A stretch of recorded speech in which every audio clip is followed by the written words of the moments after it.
صبر کی ایک تقسیم ہے جو علماء نے کی ہے۔ تین بنیادی قسم کے صبر ہیں۔ الصبر علی الطاعہ، اطاعت پر صبر کرنا۔ حکم ہے روزہ رکھو، روزہ رکھنا ہے، چاہے پیاس سے حلق میں کانٹے پڑ رہے ہوں، مئی اور جون کا روزہ ہو۔ یہ جو ہے صبر علی الطاعہ ہے، اطاعت پر، اللہ کا حکم ہے۔ آپ کہیں گے ہوئے سوات کا غان، صبح کا وقت ہے اور آپ کو وضو کرنی ہے، پانی موجود ہے لیکن یخ ہے، ہاتھ لگانے سے بھی انسان خوف کھاتا، اتنا یخ۔ لیکن جب پانی ہے تو وضو تو کرنا ہوگا، صبر کرنا پڑے گا۔ یہ صبر علی الطاعہ کی ایک مثال ہے کہ اطاعت جو ہے اس کے لیے صبر کرنا، جھیلنا، اس کی سختی کو برداشت کرنا، اس میں جو تکلیف ہو اس کو جھیلنا۔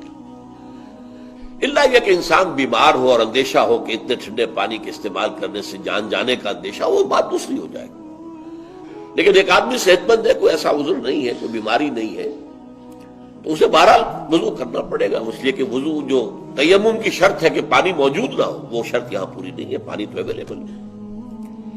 تو صبر علی الطاعہ، اطاعت پر صبر کرنا، تمام احکام جو ہے شریعت قانون پر عمل کرنا جو ہے۔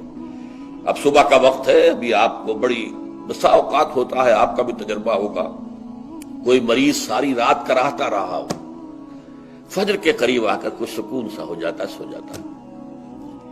یہ بڑی ٹھنڈی جو ہے وہ نیند ہوتی ہے صبح کی۔ اسی لیے اقبال کو جواب شکوہ میں جو اللہ تعالیٰ نے فرمایا تھا، کس قدر تم پہ گراں صبح کی بیداری ہے، ہم سے کب پیار ہے، ہاں نیند تمہیں پیاری ہے، صبح کا اٹھنا تو تم پر بہت بھاری۔ یہ صبر علی الطاعہ، صبر علی الاطاعہ ہوگا کہ کچھ بھی ہے، بہرحال فجر کا وقت ہو گیا ہے، اٹھنا ہے، لازماً اٹھنا ہے۔ یہ ٹھنڈی ٹھنڈی جو ہوا چلی، ایک سخت گرمی کا موسم ہو، حبس میں رات گزری ہو، صبح کے وقت کوئی نسیم سحری تھوڑی سی چلے گی اور ایسی لوریاں دے گی، ایسی تھپکیاں دے گی کہ آدمی جو ہے وہ چاہے گا کہ بس میں اب آرام کروں، سو جاؤں۔ اٹھنا ہے، نماز کا وقت ہے، نماز فرض ہے۔ تو الصبر علی الطاعہ۔ دوسرا صبر ہے الصبر عن المعصیہ، معصیت سے رک جانا، صبر کرنا۔ کوئی لذت ہے کام و دہن کی لیکن ہے ممنوع، غلط ہے، حرام شے ہے، لہذا رکنا ہے۔ یہ ہے صبر عن المعصیہ، وہ ہے صبر علی الاطاعہ، اور یہاں آئے گا عن الصبر عن المعصیہ، معصیت سے اپنے آپ کو روکنا، بچانا۔ ٹیمپٹیشنز کتنی بھی ہوں، کتنا بھی جو ہے اس کے لیے آپ کے نفس کی طرف سے تقاضا ہو رہا ہو، کتنا ہی اندر سے وہ جذبہ ابھر رہا، روکنا، تھامنا، بند لگا دینا آگے، یہ صبر ہے۔ تیسرا صبر ہے صبر علی البلاء یا صبر علی الایذاء، آزمائش پر صبر کرنا اور ایذا پر صبر کرنا۔ اور صبر عن الطبع، یہ صبر علی البلاء جو ہے، اللہ تعالیٰ جو امتحان لیتا ہے انسان کا، ابتلاء، آزمائش۔ اللہ کی راہ میں جہاد کرنے میں ابتلاء آ رہا، آزمائش آ رہی ہے، جان دینا پڑے گی، مال دینا ہے، یا اور اسی طرح سے اللہ کی طرف سے آزمائش آ گئی ہے، آپ پر کوئی مصیبت آ گئی ہے، آیا اس میں آپ صابر رہتے ہیں یا اول فول بکنا شروع کر دیتے ہیں اللہ کے خلاف؟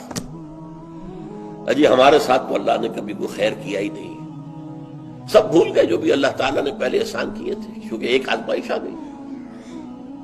تو صبر علی البلاء۔ اب اس کے دو حصے ہیں جو میں نے بیان کیے، ایک ہے صبر علی الایذاء، آپ اسلام کی دعوت دے رہے ہیں، کوئی آپ کو ایذا پہنچاتا ہے، سخت ایذا پہنچاتا ہے۔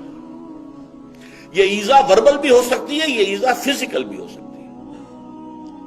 وربل ایذا، پاگل ہو گیا، تمہارا دماغ خراب ہو گیا، تمہاری عقل الٹی ہو گئی، اوندھی ہو گئی، تم کسی کوئی بری جو روح ہے اس کے زیر اثر آ گیا، کوئی جن تمہارے اوپر قابض آ گیا، شیطان۔ یہ کیا ہو رہا ہے؟ وربل ایذا، زبان سے سکھایا جا رہا ہے۔ اور ایک یہ کہ مارا جائے، پیٹا جائے، جیل میں رکھ دیا جائے، بھوکا رکھا جائے، ایذا پہنچائی جائے۔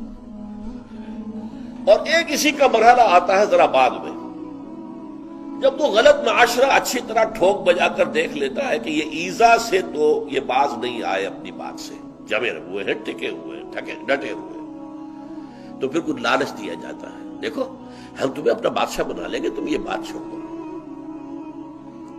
دیکھو ہم تمہیں قریش کی جس عورت کی طرف اشارہ کر دو جس کا حسن تمہیں اچھا لگے، ہم اس سے شادی کر دیں گے تمہاری، تمہیں جتنا مال و دولت چاہیے تمہارے قدموں میں ڈال دیں گے، تمہارے بتوں کو برا رکھو، یہ نہ کہو یہ بات ہے۔